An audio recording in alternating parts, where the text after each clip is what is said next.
Welcome to another episode of Great Men Taking Over the World. This is Albert Wesker, and today I'm talking about some memorable SEGA Genesis games. The SEGA Genesis is my favorite video game system of all time, the one that got me into video games in the first place. And today I'm taking a trip down memory lane to discuss some very awesome games. Some I liked, some I loved, some I didn't care for, but they were all very memorable. So let's get that nostalgia fix right now. Let's rock!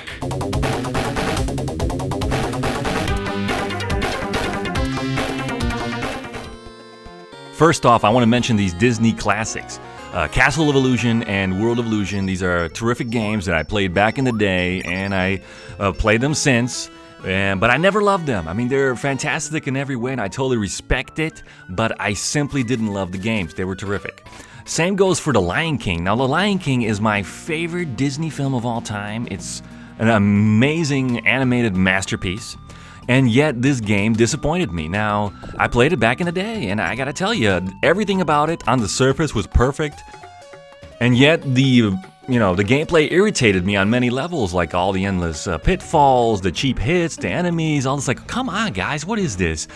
Some of the game was just way too repetitive, and the later levels became more and more difficult increasingly. I mean, this is a kid's game. It shouldn't have been so frustrating. There's a lot of frustrating elements to the game, but on the surface, it all looks amazing, and I don't find any fault with people who love this game. If you love it, whatever. I love the film. I don't love the game. Toy Story, basically the same kind of deal over here. This is my favorite Pixar film of all time, the original, the classic, and I played the game. It was amazing, I guess. On the surface, it looked great. Everything was fantastic, and that 3D Doom-inspired first-person level with the aliens, that was just fantastic. And at the same time, the gameplay was a little bit too simplistic. It just didn't jive with me. I wholeheartedly recommend the game to fans of Toy Story and people who love 16-bit action platformers, but I just couldn't get into it. Now, here's one Disney game that I could get into, and that was Quackshot. Something about this game was just really appealing, whether it's just shooting those plungers, Donald Duck, whatever. I mean, that Transylvania level had a nice atmosphere to it and beautiful music, and this is one I would definitely recommend. It's one of the few that kind of like hit for me. Alright, now we gotta talk about sports games. I was so happy to own the SEGA Genesis in the 16-bit wars over the Super Nintendo because I was a huge sports fanatic. And World Series Baseball was an extremely impressive sports simulation experience. I looked at it, I was like, this is a terrific game, very impressive. NHL 94, that's a classic that people still talk about. I gotta tell you, they're absolutely right. I just like the later NHL games, but this series is fantastic in every respect. Basketball games, I played Bulls vs. Blazers, which was a terrible game. It was absolutely terrible, and yet I played the crap out of it. So I have to mention it because it was just like a game of its time. That's all we had at that time until NBA Live 95. NBA Live 95 was truly the first Genesis NBA simulation experience that really hit the right notes.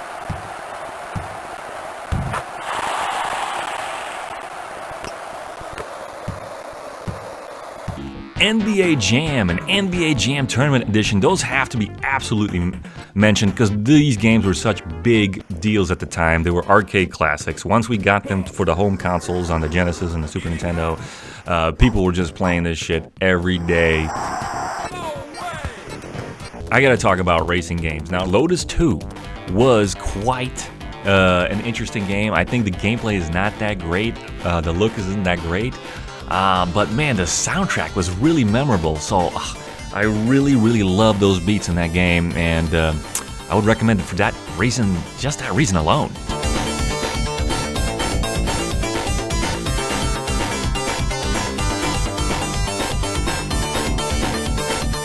Outrun 2019 was probably my favorite Outrun game for the Genesis. Is the only one I could really get into. The sci-fi, futuristic atmosphere was so appealing.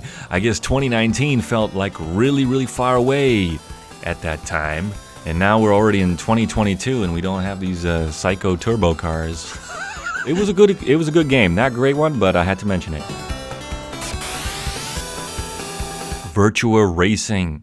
This was a serious showcase for the Genesis's power.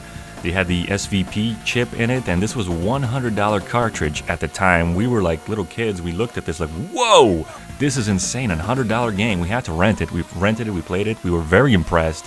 But of course, it was unaffordable. And, it was an arcade translation with not too many features beyond that.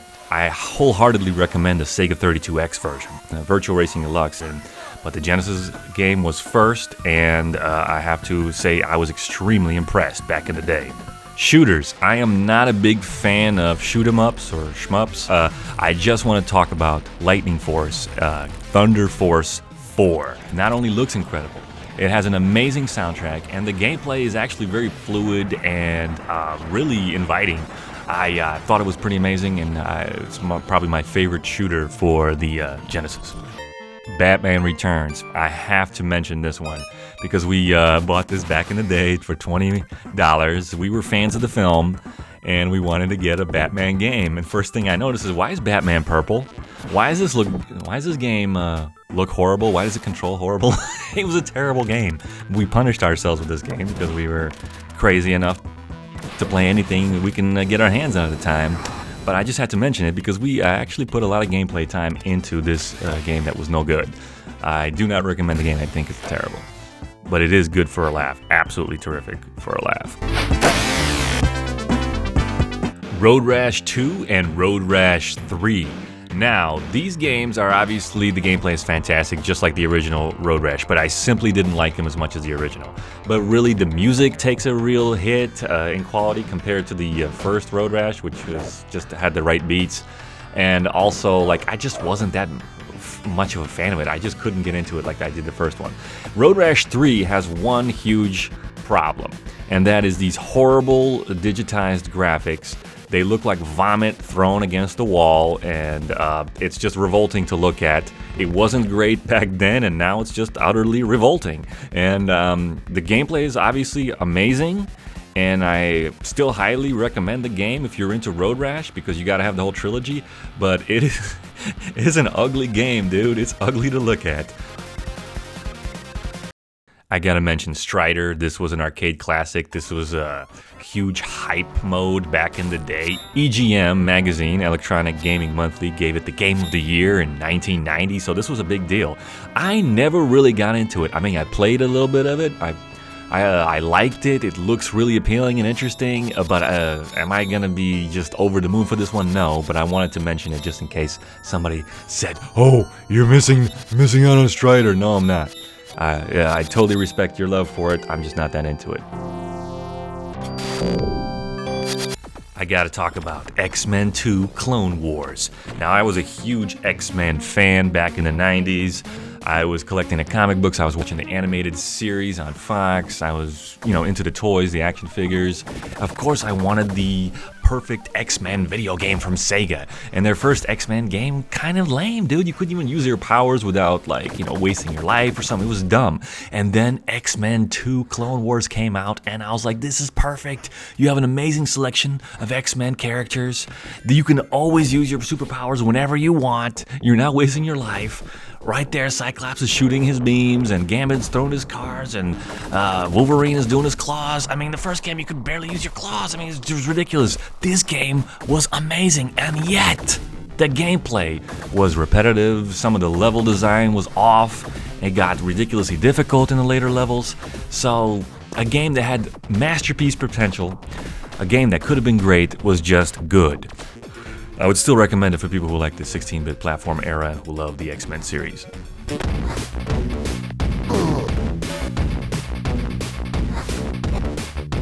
Mega Bomberman. Now, this game, we bought this for $20 way late in the Genesis life cycle. It was like late 96. I mean, we were already moving on. I think we already had the 32X, and we were getting the PlayStation soon, but it was just around for $20, and we just got it. And it's a 4-player game. We had 3 brothers. We were like putting that multi-tap controller and playing the crap out of it, And it was a lot of fun. I mean, don't play the 1-player. It's boring. Everybody knows that. But Bomberman as a multiplayer experience is one of those highlights of the 16-bit times. Echo the Dolphin and Echo Tides of Time. These are amazing games. They absolutely deserve to be classics. The gameplay was just Very original, very unique, very open-ended. The soundtracks are amazing. Shining Force 2. This is the best strategy RPG for the Sega Genesis, and one of the top games for the system. Personally, I was not super into this type of game back in the day, and so I didn't appreciate it as much as possible, but I do have to mention it because it is a great classic.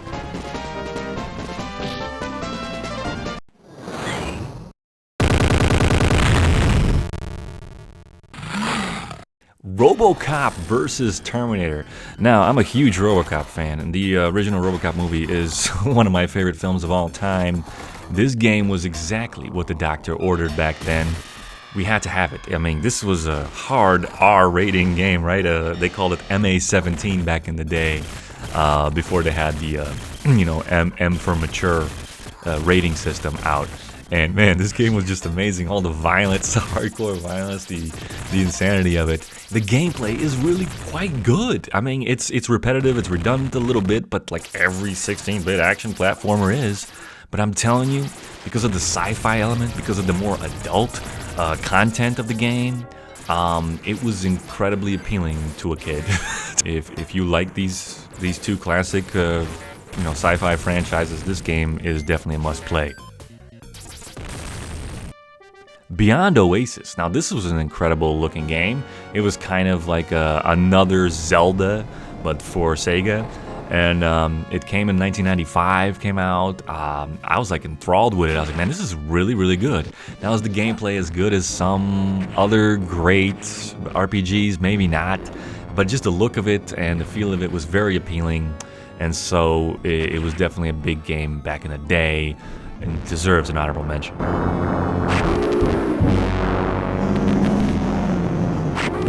Test 1, 2. Sega. Comix Zone is a classic. Also came out in 1995, and I played it back in the day, and now I still can't get into it. The difficulty level is off the charts.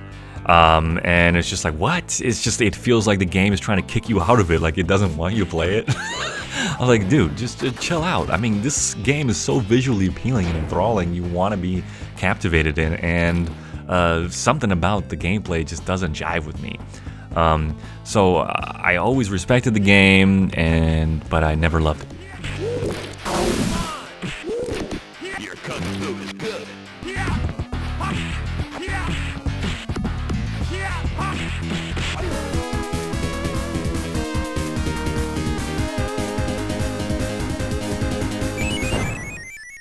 Sonic 3D Blast. My goodness, 1996. We were still eager for Sonic. And the 2D platform era was basically over. We needed 3D games, and this was like this kind of weird isometric compromise. It was very visually appealing, and it is one of the best looking 16-bit titles ever. I think it looks better than Donkey Kong Country in many respects, but the gameplay ultimately, once I found out, is basically a fetch quest. You're walking around, you're running around, grabbing those flicky birds all the time and depositing them into the rings.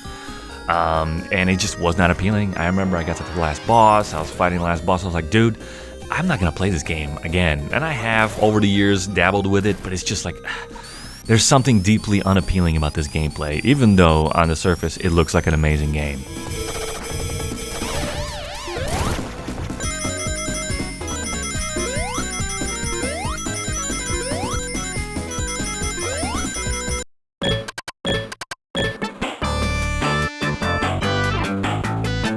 I gotta mention Sonic Spinball. I pretty much kind of hated this game as a kid.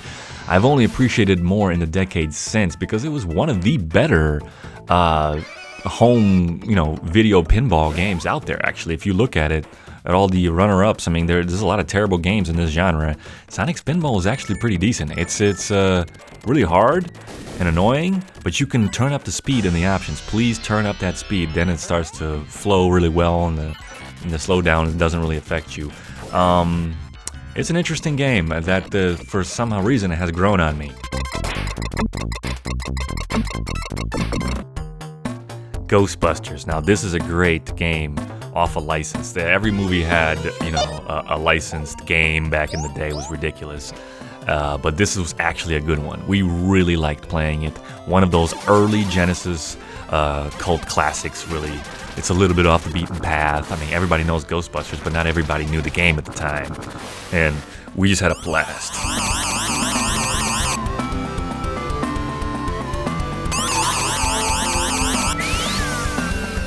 Mention Altered Beast, I'm just gonna mention it. It's a funny game, dude, but I was never really that into it. I praise all the fans.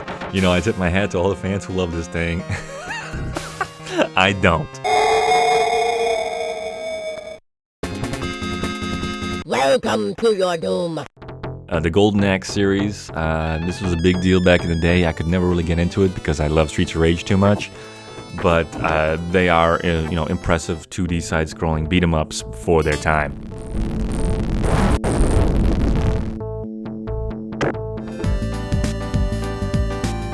Streets of Rage, the original. This was a big deal back in the day. Unfortunately, I played this one after I played Streets of Rage 2, so obviously it was not very impressive compared to that classic.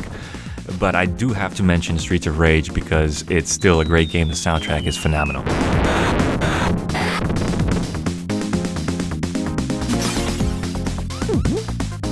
Splatterhouse 2 and 3. Everything about these games is very appealing as far as the visuals, the atmosphere. I mean, these are horror classics, and yet the gameplay left a lot to be desired. It was just too simplistic, and I couldn't really love it, but I just wanted to mention it.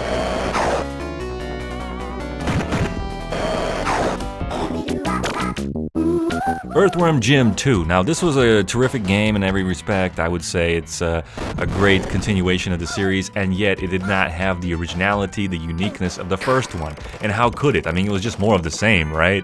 Just whatever you love, but here's more of it. And some of the gimmicks were just a little bit too much. I think it was just overdone.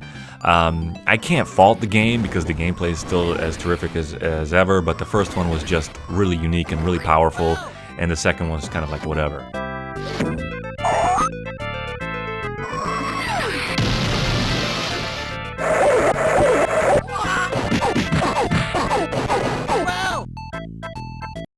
Well done.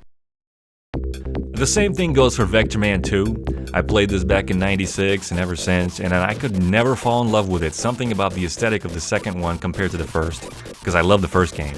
And the sequel just didn't make sense because you're fighting robots in the first game, and this one you're fighting insects and all sorts of biological things, and I just didn't really care for it. I mean, it looks amazing. It's still the same amazing gameplay, but just the sequel wasn't that as impressive as the original.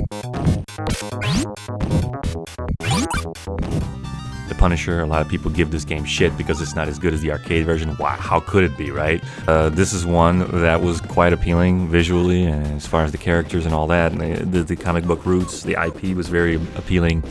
Yeah, I gotta mention The Punisher.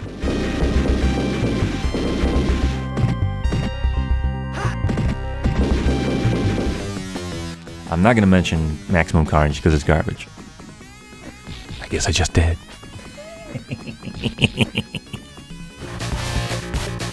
Urban Strike. I beat this game. I rented it and beat it in a weekend. I liked Jungle Strike, the earlier version, and Urban Strike was terrific, but not as good as the one I played previously.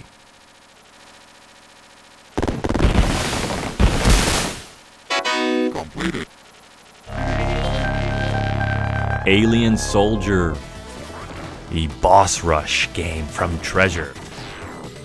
Of course, the graphical intensity of this game is extremely impressive. I'm not a big fan of the gameplay, and I came to it late. I didn't play it back in the day because it was a Japanese exclusive, and so I didn't even know about this game growing up. But it just, visually, it is a striking game.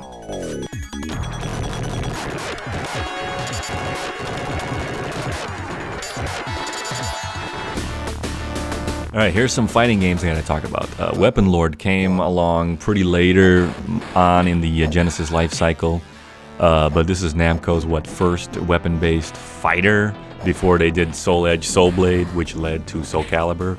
This game is quite impressive, I have to say, for its time, but the frame rate is garbage, so it's not one of my favorite games because it just has too few characters in it.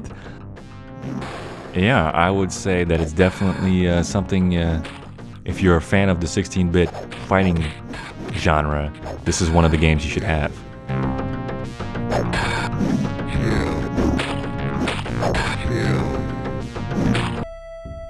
Meanwhile, here is Samurai Showdown. This got a lot of playtime in our house. We bought this for $20 and we play the crap out of it. It's a terrific game in every way. Now, obviously, it doesn't compare to the arcade classic, to the 3DO translation or anything like that, and there has to be compromises in the 16-bit era. The Super Nintendo version got the big wide angle view, and Sega got the tighter, huge sprite-based view, and I much prefer the Genesis version.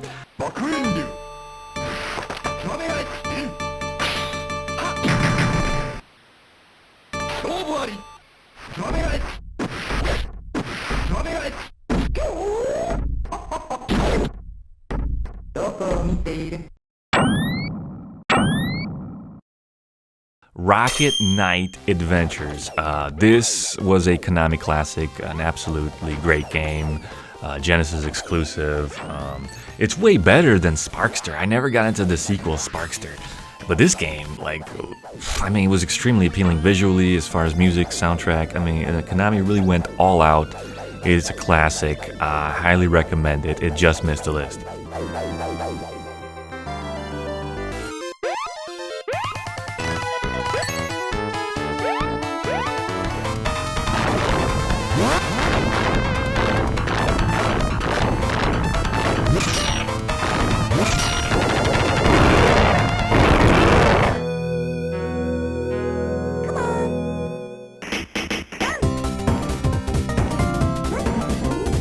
Star. This came out in 1995. This has a really Japanese aesthetic to it.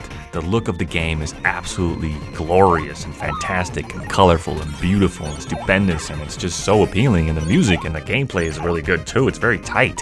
A nice, beautiful action platformer.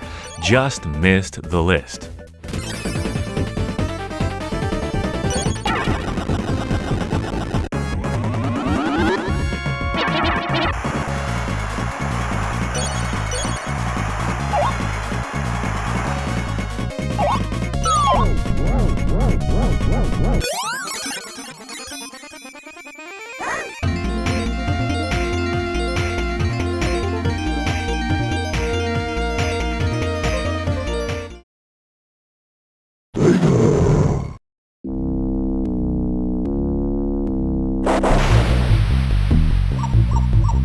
Got to talk about Jurassic Park, because obviously the movie was a huge deal, a massive cultural phenomenon. So when I heard, Sega was making a game for it, obviously I had to play it.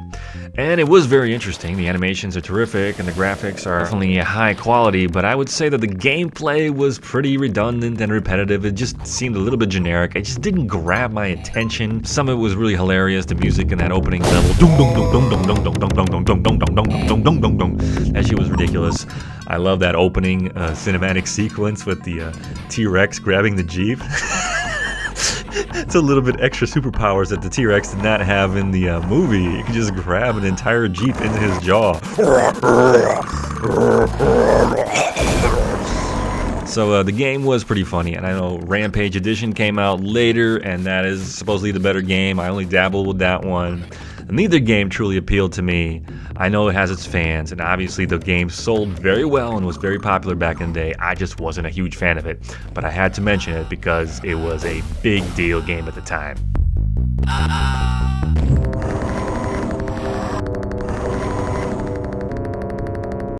Hope you enjoyed this episode as we discussed these memorable games.